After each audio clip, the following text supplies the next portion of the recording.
Chia seed এভাবেও খেতে ভালো লাগবে একদমই ভাবিনি। তো শুরুতেই আমি হালকা কুসুম গরম পানি আর গুঁড়া দুধের সাথে চিয়া সিডটাকে ভিজিয়ে রাখলাম। এরপরে গিয়েছিলাম আমার গাছগুলোকে দেখতে যে কোন গাছে পানি লাগবে।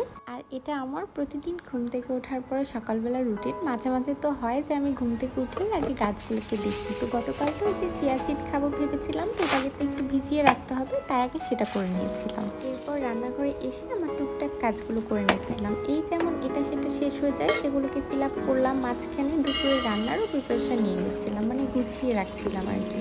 আর এই আমটা দেখে তোমরা আবার ভেবো না যে আপু পাকা আম খাচ্ছে, না গো, আমার বাসায় কাঁচা আম ছিল, ওটাই এমন পেকে লাল হয়ে গিয়েছে। তো আমি বোতল পরিষ্কারের জন্য আমটাকে কালকে দিয়েছিলাম, কেননা আমার বাসায় লেবু ছিল না। আর গতকাল সকালে আমি চিয়া সিডের সাথে একটা ডিম পোচ করে নিয়েছিলাম, একদম শর্টকাট, কিন্তু খেতেও যেমন ভালো লাগবে প্লাস হেলদিও। ডিমটাকে চুলায় বসিয়ে আসলাম একটু জানালার পাশে, দেখি যে পুরো আকাশটা কি সুন্দর লাগছে, মাশাআল্লাহ, একদম মেঘলা একটা আকাশ ছিল সকালবেলায়, বেশ ভালো লাগছিল। আর যেন গত বছর এই সময়টায় বাজারে পাকা আম দেখে বেশ লোভ হচ্ছিল, কিন্তু কিনে খেয়েছিলাম আমরা ধরা, একদম আমগুলো মিষ্টি না, কেমন যেন মানে অকালপক্ষ আম। তাই এবছর আমরা এখন অব্দি পাকা আমের ধারে কাছেও যাইনি। ওই যে কথাই আছে না যে মানুষ থেকে শেখে। আর দেখলেই তো যে চিয়া সিডটা আমি দুধের সাথে গুলিয়ে কলার স্লাইস দিয়ে খেয়েছিলাম। আসলে এর আগে আমি বিভিন্ন নাটস এবং ফ্রুটস দিয়ে ট্রাই করেছি, তবে গতকাল আমার বাসায় শুধুই কলা ছিল, তাই ভাবলাম ট্রাই করে দেখি, ভালোও তো লাগতে পারে। আর সত্যিই ভালো লেগেছে।